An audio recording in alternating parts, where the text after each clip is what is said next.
Et là, la chot. Hazak ou baruch avotai besorot tovot. On est le 2 aujourd'hui dans le mois de Shvat. Je sais qu'on aime bien le numéro 1 parce que c'est Rosh Chodesh, c'est nouveauté. Mais je crois qu'il y a un très beau message qu'on peut tirer justement aujourd'hui dans un numéro 2, dans une journée, peut-être pour certains de nous, normal, quotidien, routine, je ne sais pas chacun selon son pays comment il appelle ça, métro, boulot, dodo, etc. Mais vous savez qu'aujourd'hui c'est la d'un très grand rabbin chassidique, il s'appelle Rabbi Zusha de Aniapoli. Ils étaient 2 frères, Rabbi Zusha et Rabbi Elimelech, et c'était les élèves de Maguid de Mezrich, donc qui était l'élève du Baal Shem Tov. Il est décédé dans l'année 1800. Ça remonte à 222 ans, si vous voulez, selon l'année d'aujourd'hui.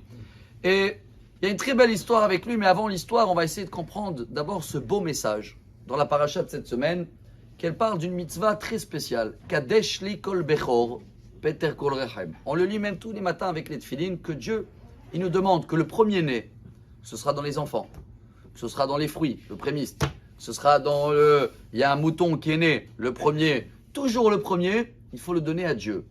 Pour quelle raison? Forcément, ce n'est pas le premier qui est le meilleur.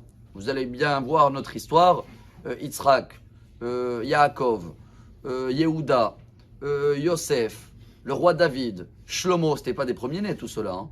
Même dans les animaux, apparemment, le premier-né, ce n'est pas le meilleur. C'est toujours le deuxième et même le troisième. Qu'est-ce qu'il y a de spécial dans le premier-né? Voilà ce qu'on va essayer aujourd'hui de comprendre. C'est un message énorme. Mais ça va nous rendre toutes les journées numéro 2 comme le numéro 1. En fin de compte, Dieu, il veut que chaque jour, on cherche une nouveauté. On cherche à... Chaque chose qui va venir, on démarre la journée avec Modéani. Si tu trouves par force une nouveauté, quelque chose que tu n'as pas l'habitude de faire, et que tu arrives à trouver un petit premier-né dans chaque action dans ta journée, tu vas te rappeler de cette journée beaucoup meilleure et tu vas la vivre meilleure. Il y a des gens, je les connais, ils vont très loin. Tous les vendredis, il veut avoir un nouveau vin à table, Shabbat. Pourquoi?